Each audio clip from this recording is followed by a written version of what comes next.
understanding of an often misunderstood topic. Presenting today, we have Delissa, who was the Director of Outreach from NAMI Long Beach.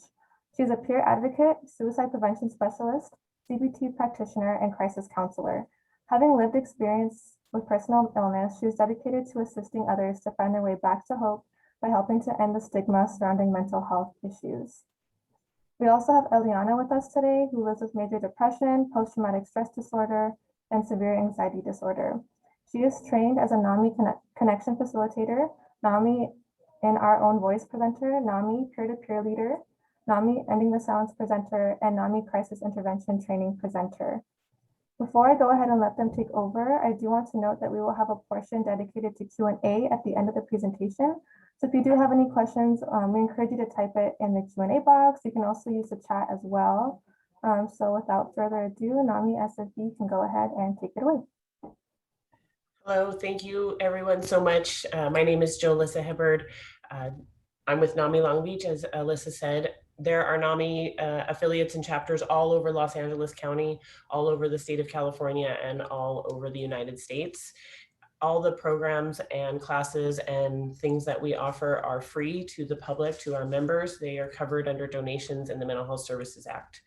Today, we are going to be doing a presentation called Ending the Silence. We are, as she said, not clinicians, we're not therapists, we're not counselors. We are those with lived experience. So I myself have depression. I have a son who is on the, he has anxiety and depression, and he is on the autism spectrum and a suicide attempt survivor, and a sister who lives with bipolar. And then we can get started if you want to change the slides. So usually we'd have a raise of hands. I can't really see anybody, but those of you that have had questions about whether your child is keeping pace at school, whether they're having emotional issues, whether they're struggling with something, we're not quite sure sometimes whether what we see or are experiencing is a part of normal growth and adolescent development, or might be a mental health condition. Okay, go ahead. So when we talk about mental health and what mental health affects, I can tell you that every single thing that was listed on this screen right here was affected by my own journey and my sister's and my son's. My attendance at school, my ability to learn and concentrate, long-term success, relationships in my peers, family, school, and community, all of these things were affected. Go ahead. Next slide, please. Okay, so when we talk about the statistics and why these things are important and how they get affected, when you look at all of this, when you look at the fact that half of the lifetime cases begin by age 14, the really unfortunate fact is that half of the children that have a mental health condition don't get any treatment. Most people do not get into treatment or recovery for an average of 10 years. That was the same for me. It was also the same for my sister. I started experiencing symptoms and developing depression and suicidal thoughts when I was about 14 or 15 years old. I didn't get into recovery until I was almost 28. When we look at the fact that 70% of youth have in the juvenile justice system have a diagnosed mental condition, high school students with depression are twice as likely to drop out. I was one of those people myself. I suffered my first major depression my senior year of high school, and I dropped out within the first semester. Next slide. When we say mental health conditions, there's all kinds of different diagnoses. There's bipolar disorder, obsessive compulsive disorder, oppositional defiance disorder. The thing is that even with all of these diagnoses, many of the signs and symptoms and the experiences of those that live with the conditions are family members very much the same. The fact is that diagnoses can change. So we're not here today to focus on a certain or specific diagnosis because that just adds to stigma. What we're here to talk about is living with a condition and how to best support somebody who might be suffering. Next slide, please. So there are 4 steps to early intervention, and early intervention is the best. I mentioned that it takes on average of 10 years to get into recovery. If you can imagine if you were diagnosed with diabetes and you didn't do anything about it for 10 years. Even if you had a broken finger and you never got it set or taken care of for 10 years, these small things can become huge when we don't take a look. So right here today, we're going to talk about step 1, knowing some of the warning signs. Step 2, how to reach out and respond to someone who might be exhibiting something that you think is not healthy.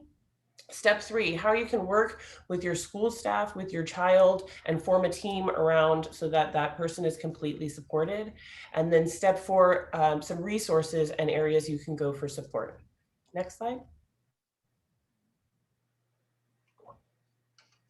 When we talk about warning signs for mental illness or things that you might want to watch out for, there's 3 key indicators.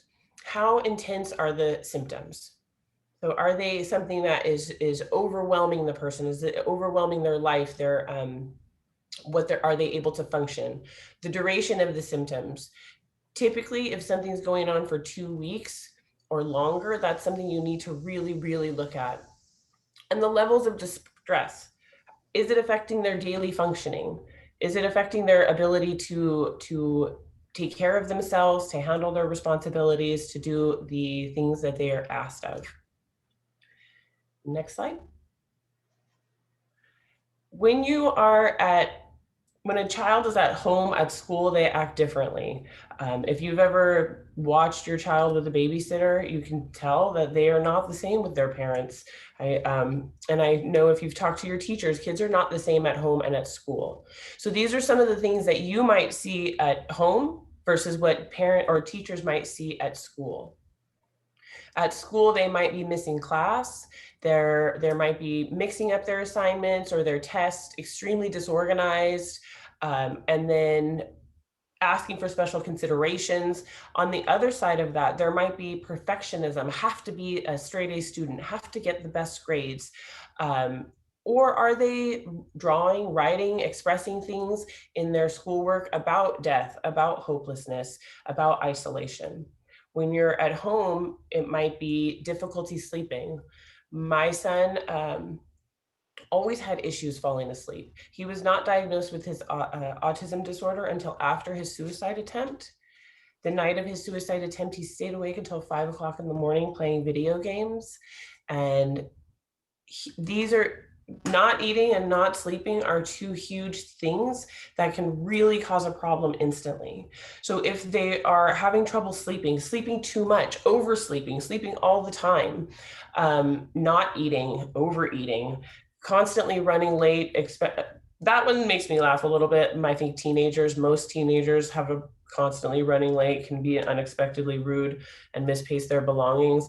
But if that's something that's consistent over and over again, if they're not participating with you, it's part of normal adolescent development is to extend your boundaries, is to test those things. It's totally normal for an adolescent to say, you know what? I'm tired of playing soccer. I don't want to play soccer anymore. I think I'm going to try out for baseball or basketball or, focus on a different hobby. It's totally normal for a teenager to not want to hang out with their parents and not want to be, so close to their parents anymore. But they should be with their friend groups or wanting to hang out with other people.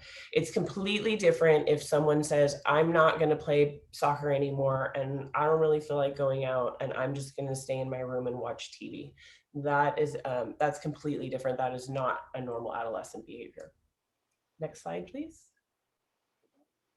Oh, we're skipping that. Okay. So when we talk about suicide, and there is a great fear among parents that talking about suicide is going to implant that idea in your child's head. And I can tell you, both from statistical research and from personal experience, that that is not true. My son admitted after his attempt that he first thought of suicide when he was 8 years old. And he did not attempt suicide until a week after his 17th birthday. So when you look at these statistics, second leading cause of death for individuals aged 10 to 24. 42.8 LGBTQ students seriously considered suicide. I can tell you that that statistic increases 8.4 times if the family is not supportive. If you have a family that is not supportive of your LGBTQ youth, that their risk of suicide increases dramatically. Next slide, please. So when we talk about suicidal risk factors, having previously attempted or known someone who has attempted or died by suicide is a huge risk factor. Having any traumatic life experience, if you have not heard of the ACEs test, it is the Adverse Childhood Experience Survey, and that test is a very quick 20 questions to see the likelihood of whether or not someone is going to go on to develop an addiction or a mental health disorder based on their experiences in childhood. I would also like to say that a traumatic experience is viewed and felt by the person who is experiencing it. It is not up to us to judge whether something is traumatic or is of a traumatic level for someone else. We can't know that. We can only be supportive. If they're exhibiting symptoms of any kind of mental health condition, if they're involved in bullying in any way. And when I say any way, it's not just the person that is being bullied, but the person that is doing the bullying is also experiencing something and that needs to be looked at. Next slide. So when we talk about common warning signs, talking, writing, or drawing about death, specifically planning or ways to die, many people who are suicidal will give indications of their intent. Typically, they do not come right out and say, I'm going to kill myself. They may, but many times it's coded language. Many times they're saying things like, I'm not going to be around anymore. I don't want to be a burden on you. My sister was quite suicidal, and her go-to coded language was, I'm so tired, I just want to go home. Now, we come from a family of physical, mental, and sexual abuse. I knew that she didn't want to go to our home. She was talking about going home to heaven. A loss of interest in things that they care about, in their hygiene, in taking care of themselves, in their sleep patterns, in their schoolwork, in hanging out with friends. Next slide. If you notice any of these signs, if you notice that your child is exhibiting any of these issues, take action immediately and ask them directly. Are you thinking about suicide? The day that my son attempted suicide, we got into an argument because he missed his senior pictures. I said he had been up late playing video games. I was not aware of that. And when he was going to leave the house, I knew he was upset. He was crying. He was obviously not okay. And I said, can we talk? Can we please talk about this? And he said, I'll talk to you later. He had already decided that he was going to attempt that day. And he told me after that he knew if I talked to him for more than a minute, I would talk him out of it. See, I didn't know then that I should have asked him, are you thinking about suicide? Are you thinking about killing yourself? If you get a yes to any of these questions, don't leave them alone. Immediately call for help.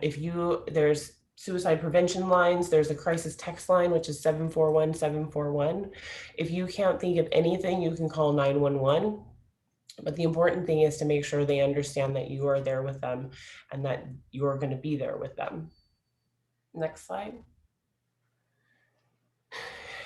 When you want to talk to your child, when you notice these things, not only do you talk to them or their friend, if their friends are experiencing it, get other people involved. Get the school staff aware. There are school psychologists, there's counselors, there's healthcare professionals, your doctors, counselors. Get a team together and respond to that situation immediately.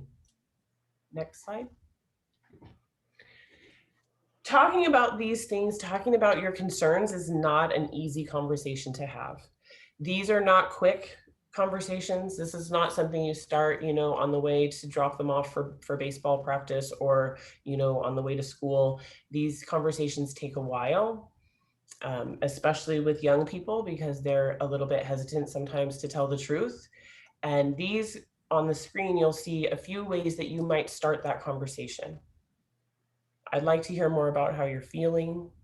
Tell me more about what's happening. Maybe if I understand better, we can find a solution together. These are all open-ended, very non-judgmental ways to start a conversation. My favorite on the screen is the yellow bubble that says, what's the name of someone else you'd rather talk to about how you're feeling?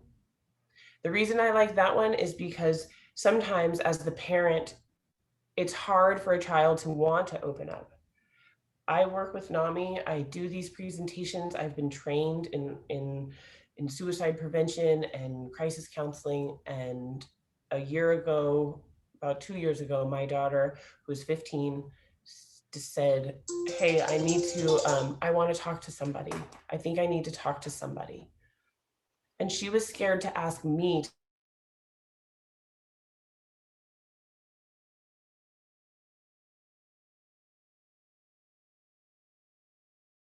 to talk to somebody, let them know that they can talk to someone about what they're going through. Next slide. Video that we don't have right now. So next slide.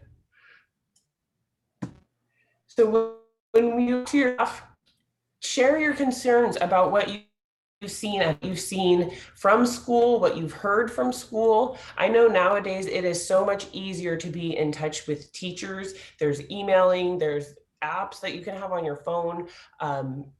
It's much better. Your teachers and the people at school see your child typically more often. They can pick up on stuff.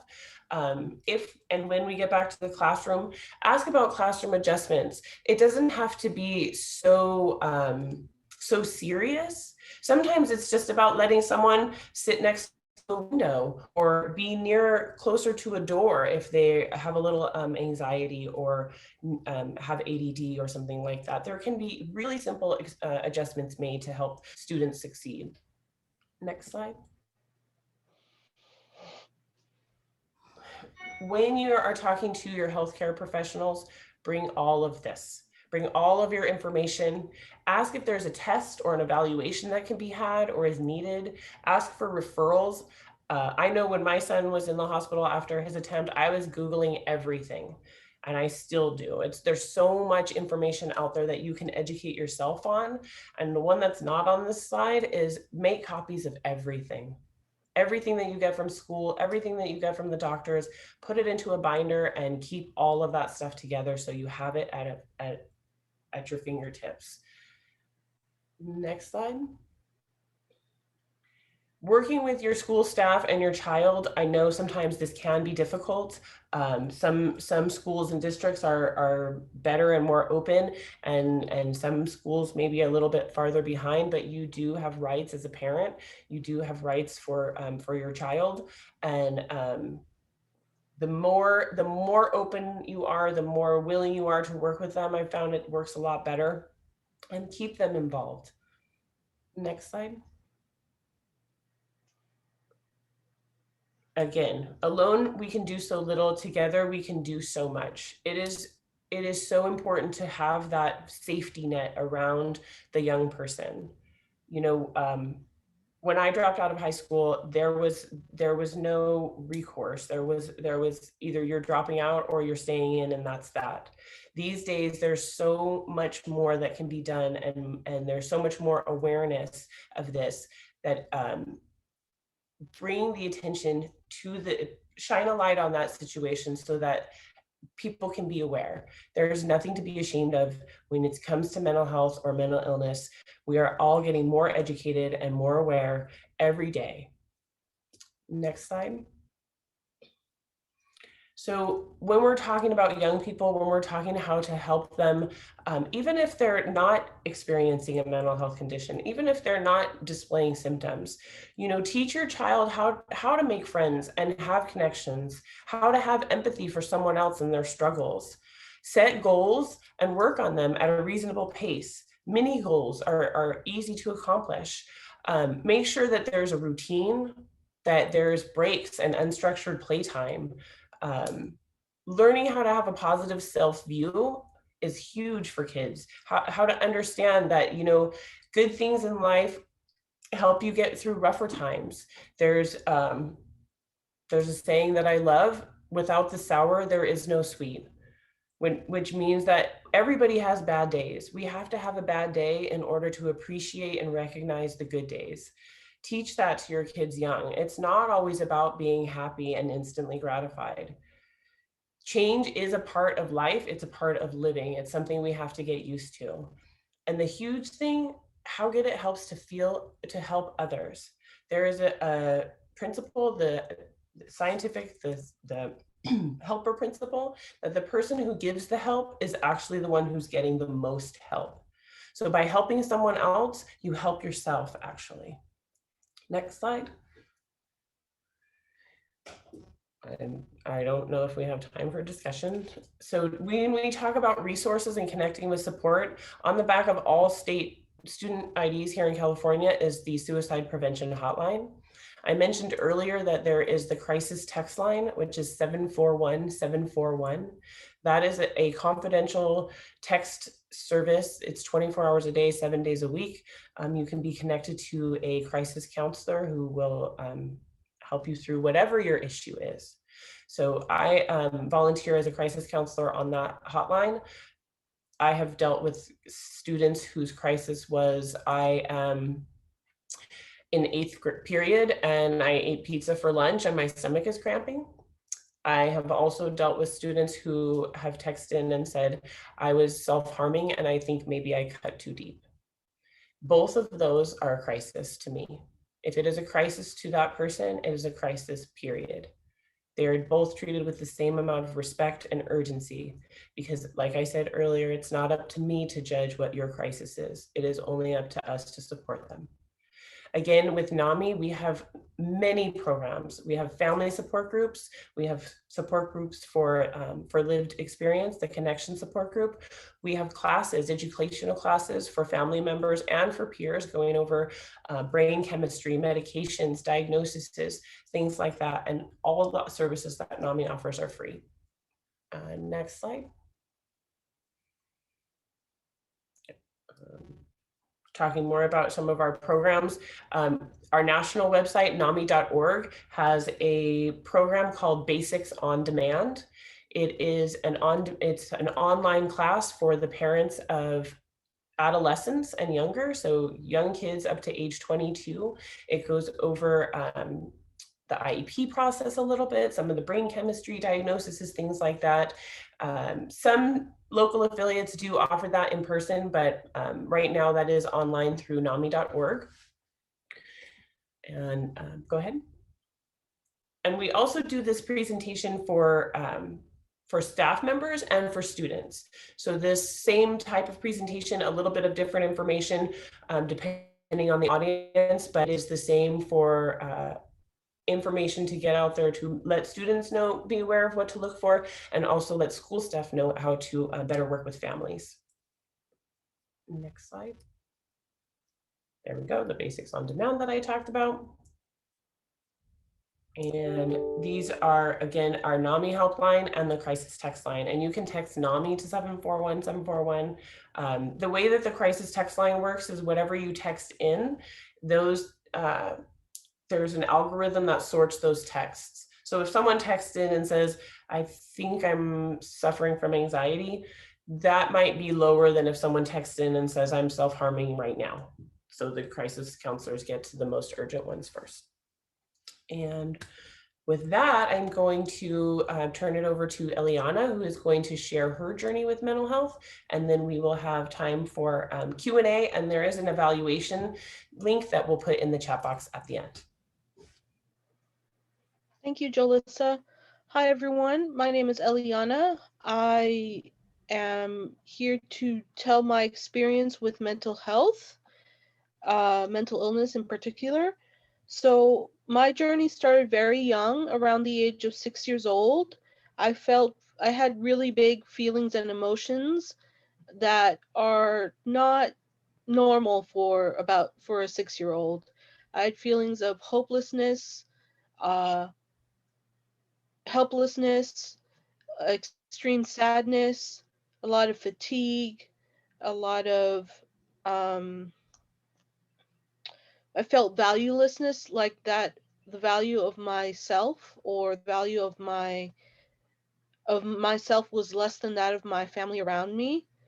I felt like an outsider, that nobody really understood me and could never understand me.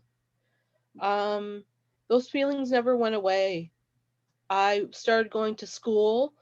Those feelings stayed with me all throughout high school and junior high. My senior year, I had to drop out due to illness. What happened was I had a cough that wouldn't go away, and I couldn't stay in school because the cough was every 15 seconds, and I was very disruptive in class. So the school basically politely asked me not to come back. So I did drop out, and I went to doctor's appointments 3 to 4 times a week for 6 months until um, until I turned about 18. I had had a procedure, and they had called me to come back on my birthday. And the doctor, reading my chart, doesn't say anything about, happy birthday. He just comes in and he tells me, Eliana, there's nothing physically wrong with you. It's all psychosomatic. So what I understood that to mean was it's all in your head, and you yourself are making yourself ill.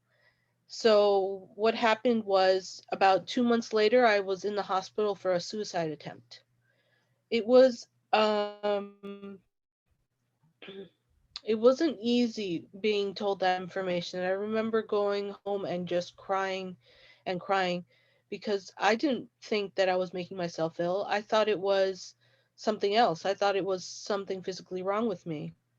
But after being told that, like I said, I ended up in the hospital. So how it started was, I had this unwanted thought of needing to die. It started slowly, about once a week. Then it became more frequent, once every couple of days, once every other day. When it got to the point where it was once every 15 minutes, I had my plan, I had my means, and I had my timeline. I told my mother, and about 3 hours later, I was in the hospital for a suicide attempt. Despite everything, the hospital was a good place for me. I was then diagnosed with depression, major anxiety disorder, and post traumatic stress disorder. I was very afraid of what my friends and family would say, how they would treat me. They already treated me very gently because of my cough, and I thought, oh, great. They're going to treat me like this for the rest of my life, um, because I'm going to have this illness most likely for the rest of my life. But my friends and family, after I disclosed this to them, they started reversing to what they treated me before, and so that helped a lot. um, Education helped. Learning, feeling sad all the time isn't a character flaw. Feeling that fatigue all the time is part of depression. Helped me understand that although there was something wrong with me, it wasn't because of my character, if that makes sense. Um, and my favorite thing I've ever learned in therapy is that I am not my mental illness. I will always be Eliana. So what that means is, um, no matter what happens to you, no matter what happens to you during your life, I could break an arm. That does not define me. That is just a small part of my experience. So that's the same thing with mental health. I will always be Eliana first, and my mental illnesses are just part of me, a small part of me. I don't even think they're the most important part, but others do. So my path to treatment was not easy. They started me off with one antidepressant. It was something, and when you're on psychiatric medications, it takes a long time for them to work. It takes about 3 months, 12 weeks, for you to see any difference in your mood, in your body, basically. So I was on one antidepressant for 3 months, but they took me off that one because it made me hyperactive or manic. And I got to tell you, that drug was amazing. I'd never been hyperactive in my life, being mostly depressed, and just having all that energy and the thoughts that going fast in my brain and wanting to spend money. It was a great feeling, but like I said, it was too much energy, so the doctor took me off that one. Then he put me on another one. That one didn't work out. Another one. And it does take a long time, like I said, three months, 12 weeks. um, it was about 2 years later and 20 to 30 different medications before we that found a combination that I still take to this day. I learned there's no such thing as a magic pill. There's a lot of trial and error because there aren't tests that can be done. There are some tests, but they're very expensive and not 100% reliable. So you have to do a lot of filling out forms and just deciding what will work for you, what the doctor will prescribe for you, what will look best for you, basically. Talk therapy helped a lot because what the medication does is it stabilizes my mood, but it doesn't get rid of those negative thoughts that I've had in my head, that I was worthless, that I was just garbage, that I had no value. So talk therapy or psychotherapy helped me to kind of reprogram my brain to become just better at loving myself, or feeling good about myself, having better self-esteem. So besides all of that, I do things for myself that isn't just take medication and go to therapy. I get a lot of sleep. I get 8 hours of sleep every night so that I can combat the depression that I still feel. Like I said, I take the pills, the medication, so it helps stabilize my mood, but it doesn't get rid of the depression completely. I still feel it some days. So getting those 8 hours of sleep helps a lot. Eating healthy food gives me more power to just feel better in the day, give me that energy I need to do all the things that I need to live a good day. Having family and friends for support is the best thing that I think of all my coping skills. Just being able to tell my parents, or my mom or my dad or my friends, I'm not feeling that great today. Can we try and do something together so that I feel like so that I don't feel so depressed right now? I do a lot of crafting, and what that does is it helps me get out of my head. Just because being in my head is not always a very happy place. It's a dark place some days. My favorite technique is what I call my safety bag. And what that is I carry all five senses with me. I have um, lotion that smells, that I can smell if I am feeling unwell. I have music to listen to. I have I have um, a bracelet that I never take off that I can touch. I have a photograph of I know somebody who loved me. I have, and I am going to forget the last one, darn it. Oh, I have some candy that I can taste. Um, so whenever I feel a panic attack or an anxiety attack coming on, I can bring out one of these little coping skills that I have, and I can either stop a panic attack from happening, or um, or lessen it a great amount. Um, so, like I said, the best thing that my family and friends ever did for me was they treated me exactly the same. I know a lot of people with mental illness whose their families completely change. They completely change how they treat them. It becomes um, it becomes like they are so they are so ill they can't take care of themselves anymore. A lot of them have to go to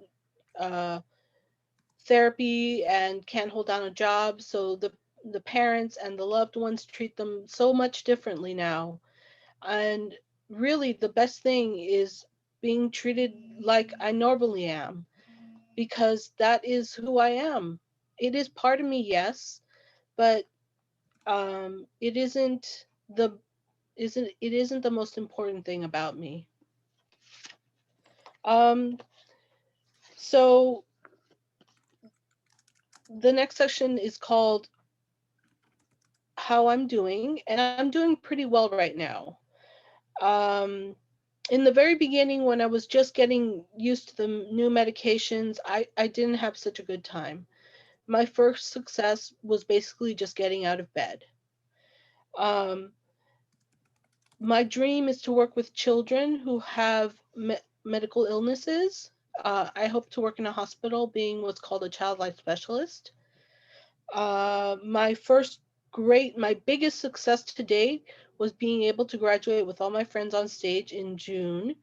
What happened was I had two classes that I needed to complete, and they were an English class and a computer class. And I did those classes in a continuation school, and I was able to graduate with all my friends in June. That was my great success to date. I'm currently in college to continue my education. And the last thing I do is I tell my story. Maybe what I'm saying to you does not affect you right now. Maybe uh, that it's of no consequence right now, but perhaps a year or two from now, somebody will be in a crisis, and you can remember that woman who came to talk to you about NAMI and how it helped her. And I think, and that is the reason that I give these presentations. So I want to thank you for listening to me. If you have any questions, just put them in the chat or the Q&A, and Jolissa and I will answer them. It looks like we do have some questions. There's a question, what coping method has been most effective for you? Okay, so there's quite a few of coping mechanisms that I use. I do the crafting, and I have to switch between them all just because after a while, they get a little bit tedious, or they don't help me as much. But my safety bag is a big one that I like to use. I also do mindfulness, feeling the ground beneath my feet, taking in deep breaths. I really like yoga breathing or deep breathing. Um, those are very good coping skills. They help a lot with the anxiety that I feel in my body. Um, and I think those are all my coping skills that I like to use. I do meditate. I like to do guided meditation. That's the last one, I think. The best thing about coping skills is that it's unique for every individual. So a coping skill is basically anything you can do to help yourself feel better. So I like to call them free because usually they are. For me, I like coloring. I color in little kids' coloring books. I don't like the adult coloring books. Those patterns are too tiny and too intense. It's way too much for me. And like I said, come from a family of trauma. So I didn't get to be a little girl for very long. And the little girl inside of me feels happy and fulfilled when I'm coloring or crafting, like Eliana said, or painting, or, being creative outside of myself. Anything though. For me, it also is dancing. Some people love exercising or jogging. You're not going to catch me jogging. That's not going to happen. But I could dance for probably 3.5 hours straight. So there's that. Like you find the things you like. Hiking is a great coping skill. Anything that gets your body moving. If you're outside, you're naturally going to get endorphins and stuff going. So it's going to help. We're not runners either. Yeah, no, I'm not gonna run. It's not gonna happen. But I do like yoga. I have found that breathing helps. And then I have I came into recovery through 12-step groups. There's a lot of slogans that go on in 12-step groups. There's a lot of like little cliches and sayings, and I like those because it helps me to remember stuff in the moment. So for me, I have 3 things that I try to always remember. Everything happens for a reason. I don't get to know what that reason is. Sometimes the reason is not going to make sense for me. I have to accept that, and it's been okay. The next thing is that this too shall pass. Everything, whether you're having a good day or a bad day, it's going to pass. Change is the only thing constant. So if you're having like the greatest time of your life right now, it's going to stop. You're going to have a bad day. If you're having the worst time of your life and you think it's endless, it will stop. It will get better. That's just the way life goes. And like I said before, without the sour, there is no sweet. If every day is a good day and a party and fun, how do we know that? It's just going to be another day after a while. We have to have a bad day. We have to have that contrast, that comparison to understand and appreciate those good times. So if you're having a terrible day, understand that's getting you ready to appreciate something great. Like those 3 things have changed my entire outlook.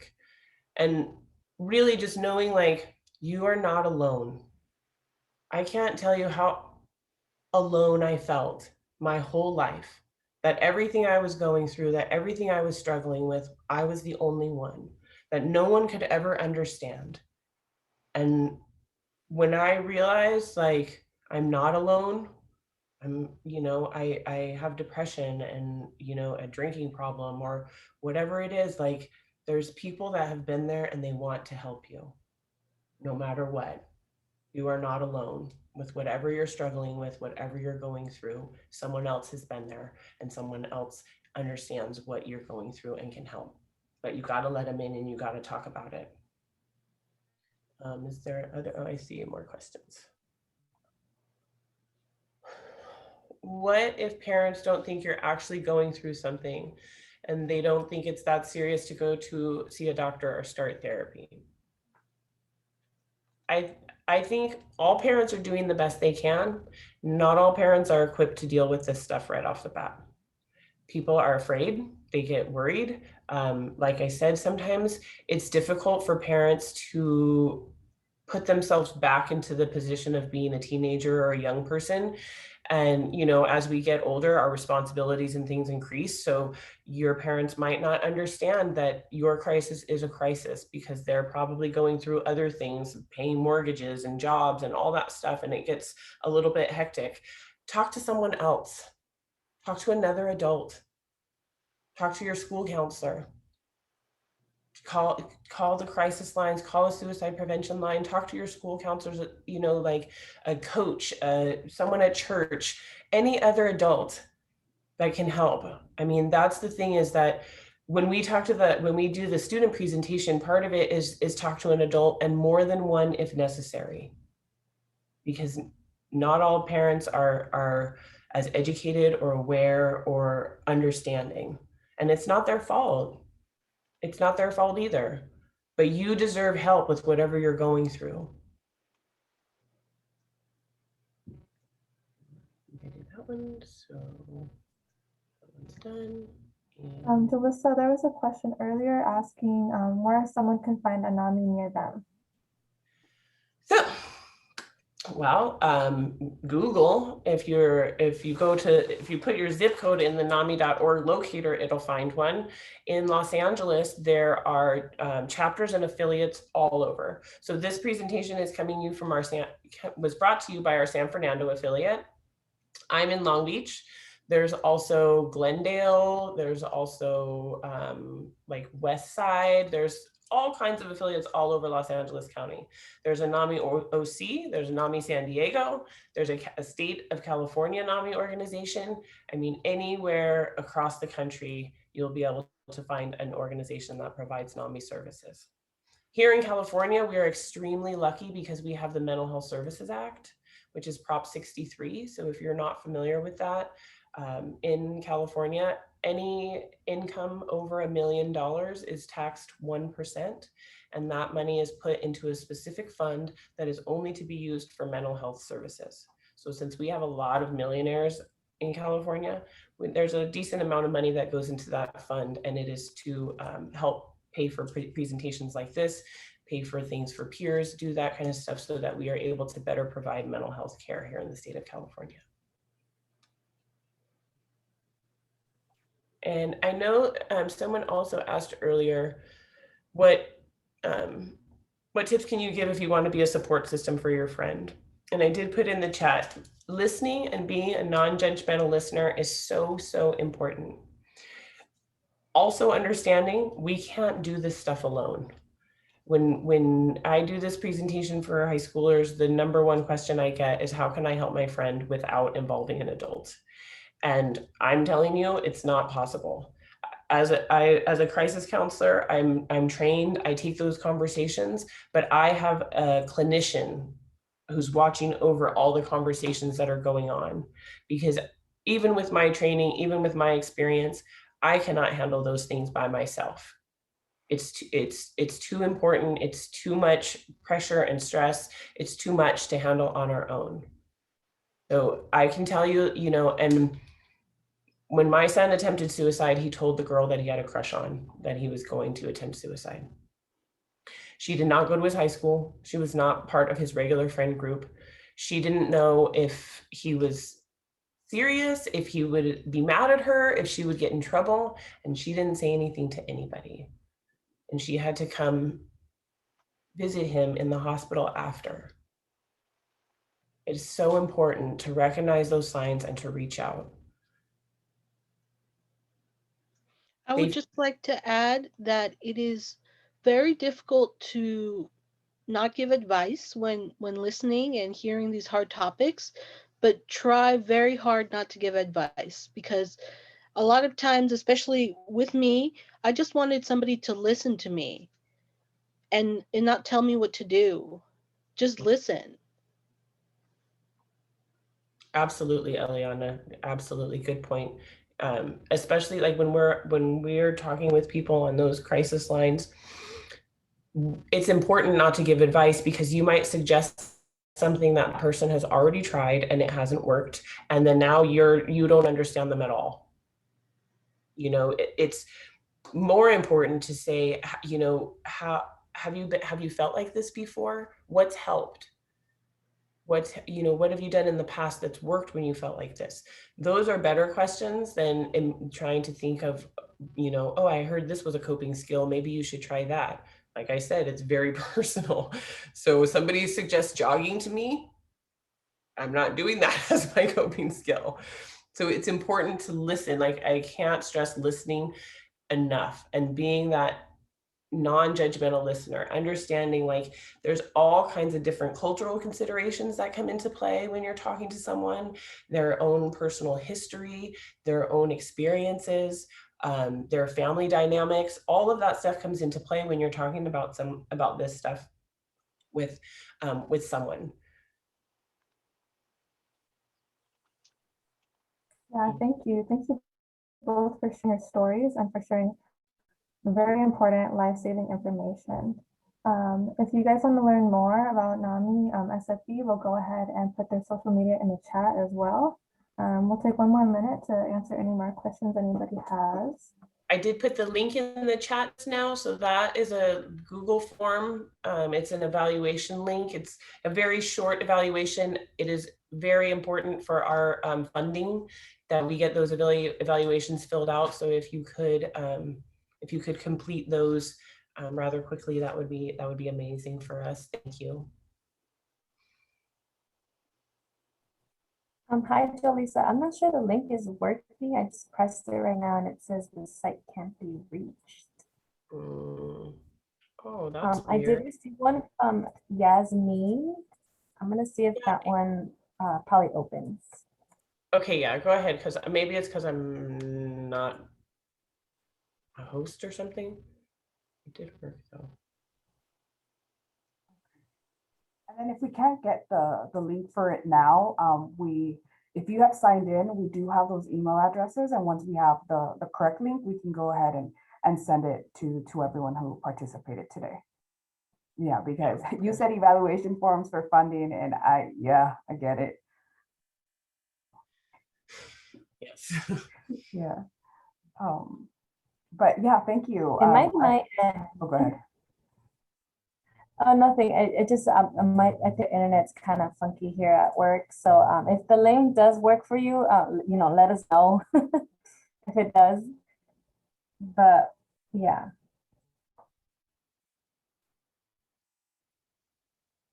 Go ahead, Janelle. No, I just wanted to give one last thank you to Julissa and Eliana for sharing today and coming on and just letting us know more about NAMI services. So I do appreciate it. Our pleasure. Thank you so much for having us. You're welcome. Yeah, I was telling Oh, the before all of. Oh, go ahead, Liz. Sorry. Sorry, just people in the chat are saying that it is working for them. So I'm assuming it's just my computer right now. So that is the correct edit once more if you want to fill it out once more. So that's it. Perfect. No, I was just going to tell them that I participated in one of your sessions yesterday for Mental Health Month, and I didn't realize I needed that. So I do want to appreciate NAMI for the services and all of the sessions that you provide. It's just, you really do create a space that makes it feel safe for anyone to share and feel welcome. So thank you. That's one of the greatest things I think about the support groups that we offer is that when you have a mental health condition develop or be diagnosed in your family, many times you can't talk to your friends about it. You talk to your family members about it. They don't understand. But when you come to a group and you come and you hear other people that have been where you've been and they understand, and you can talk freely about what's going on with your loved one or with yourself, and get those resources and support. That's so important to understand. Like, we have people that have been coming to our support groups for so many years, and their children are adults or even older, and they're still coming and sharing, like, I've done this or I did that, and the resources and all of that stuff. Like, you can't find that out there. It's hard.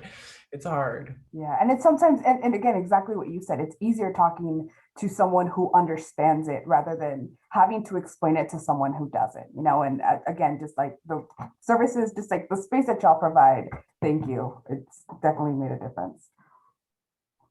Because we all been there. That's the thing, is that we all came to NAMI because we were just like that. We didn't know what to do or where to go or how to help our loved one, where to turn. And they welcomed us. And, it's one of those things where you find your fit and you're like, I want to give back. I want to help because you helped so much. I love that. Yeah. Great. So if no one has any other comments or questions, I want to thank you all, and Alyssa, you can go ahead and close it out for us. I think Alyssa is frozen. Okay, sorry, I think everyone is frozen. Oh my gosh. Okay, well, if anyone can hear, thank you so much for joining us. We'll make sure